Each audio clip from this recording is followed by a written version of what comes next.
साथ संगत जी बड़े प्यार से कहना धन निरंकार जी।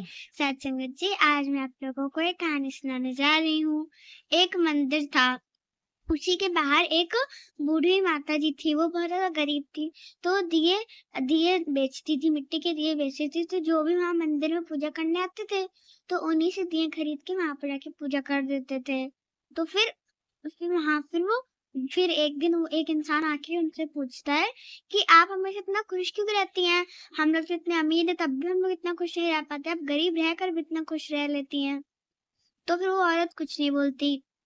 फिर कुछ दिनों बाद वहां पर मंदिर में एक बहुत ज्यादा अमीर और घमंडी सेठ आता है, और फिर वो सोने का जो मुकुट होता है वो जाके भगवान को चढ़ा देता है।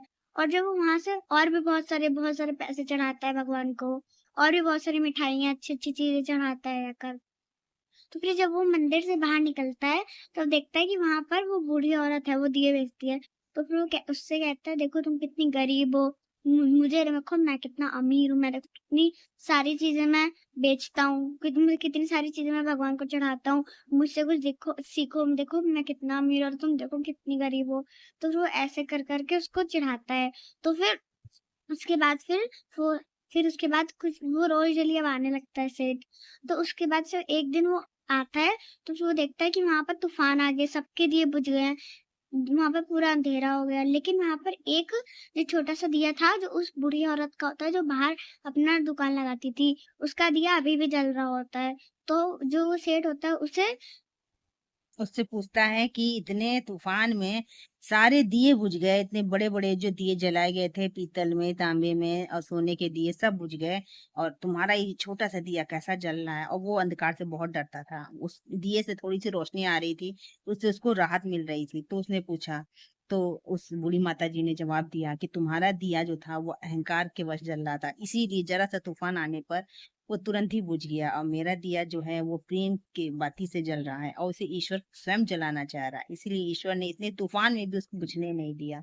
तो ये जो दिए होते हैं, ये प्रेम पूर्वक जो जलाते हैं तो हमेशा जलते रहते हैं, हमेशा रोशनी देते रहते हैं। तो हमें अहंकार वश कोई भी अगर हम कार्य करते हैं तो वो कार्य अच्छा नहीं होता है, और वो खाली दिखावा होता है। ये जो भक्ति आप जो बता रहे हैं, इतना बता बता के कर रहे हैं, तो ये केवल दिखावा मात्र होता है, क्योंकि भक्ति दिखावे का नाम नहीं होती, भक्ति वो भाव दशा का नाम होती है। जिस पल हम इस ईश्वर से एकाकार होते हैं, भले ही शब्द मुंह एक भी शब्द मुंह से ना निकले, और उस कहते नहीं है कि उसके प्रति अगर हमारा पूरा समर्पित भाव होता है, कोई भी कामना मन में नहीं होती है, वो होता है भक्ति के। अगर हम भक्ति अगर दिखावे के लिए कर रहे हैं, कोई घमंड वश कर रहे हैं, किसी को नीचा दिखाने के लिए कर रहे हैं, तो उससे ईश्वर तो कभी खुश हो ही नहीं सकता, क्योंकि हमारे कर्म ही बुरे होते जा रहे हैं। हम हर चीज को पैसे के तराजू में खाली तौलते जा रहे हैं, और पैसे के तराजू में अगर हम कोई चीज तौल रहे हैं तो उससे हमें आनंद तो कभी जीवन में आना ही नहीं है। इसलिए हमें भक्ति को भक्ति के तरीके से ही रहना चाहिए, सबको समदृष्टि से देखना चाहिए, क्योंकि ईश्वर ने सबको समान ही बनाया है, और ये धन दौलत के तराजू में सबको नहीं तोलना चाहिए। प्यार से कहना जी, धन धन निरंकार। निरंकार